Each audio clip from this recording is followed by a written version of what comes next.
Twamusabangira icenge rero yarezwe n'umugama yitwa Nduwumwe kuko se we yari yapfuye.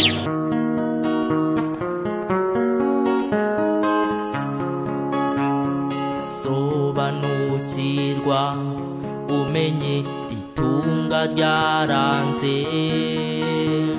ihanga ry'abarundi yaga uyagire abawe bari mu kibano no nkabandi mwene Ruhogo wande Ruhogo wa Bigetura wande Bigetura Ruteyikoma wande babirwana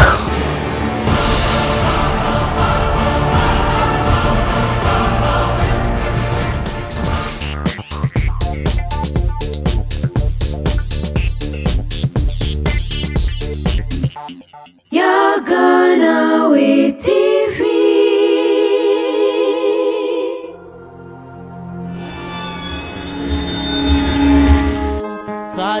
Nziba Yaganawe TV nizera ubuhinga bugezweho irati vyiza vy'igihugu cawe cakwibarutse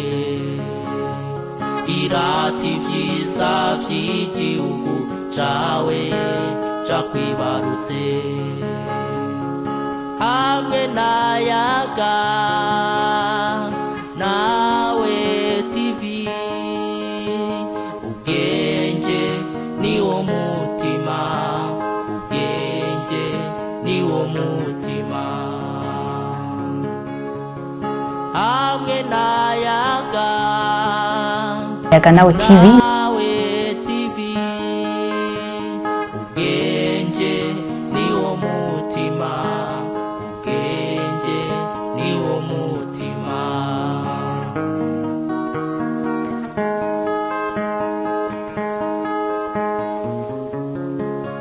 ndaririmba TV Yaganawe nk'inshuti yanje yakaja munda ntatwebye navuze amajambo menshi ariko ndi kumwe n'umukurambere nararibonye muri kahise aho agomba tuyagire bimwe mu byo yagiye arabona cyangwa mu byo yayagiwe nawe n'abandi bamukurira kugira ngo tuze turabihererekanya kugira ntituzosange harageze igihe twibagira kahise k'igihugu cacu c'u Burundi. Reka rero ndamuha kanya ndamuramutse ndamwakire kuri Yaganawe TV atwidondore tubwire akazina yego karibu cyane. Murakoze. Mushamba tubwire amazina yanyu yego. Jewe nitwa Mafanya Celestin nkabandi mwene Ruhogo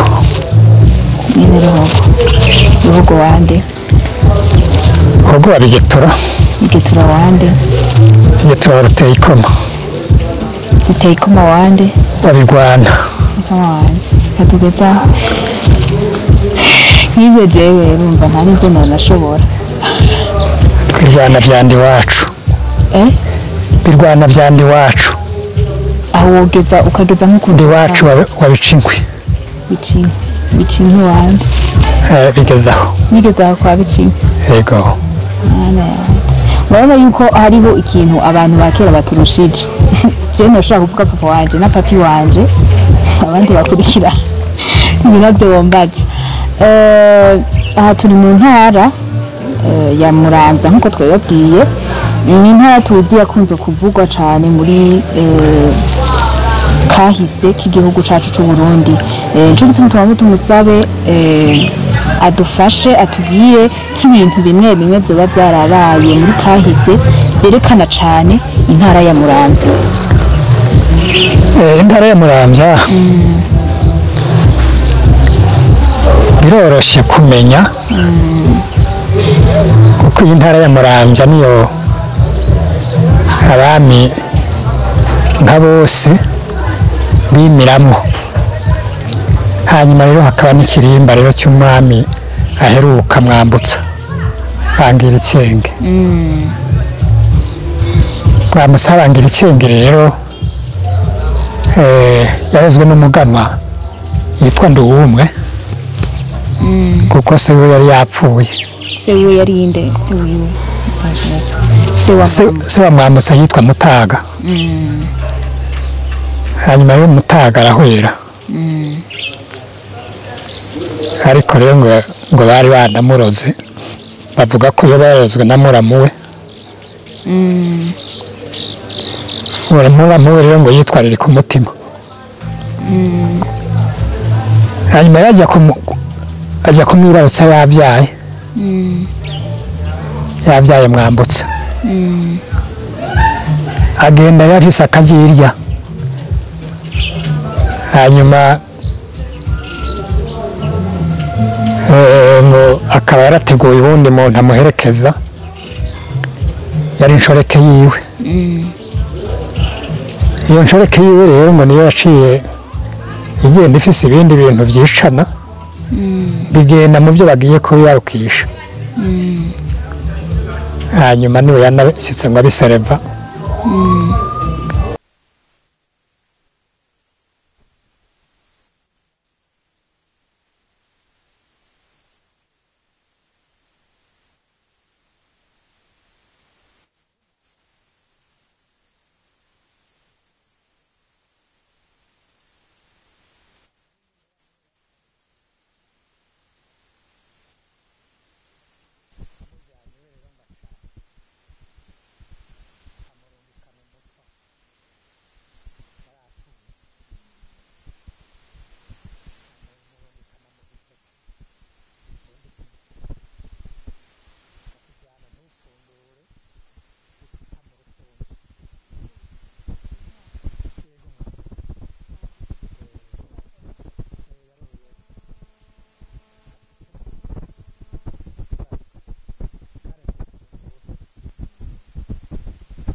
Yaga Nawe TV.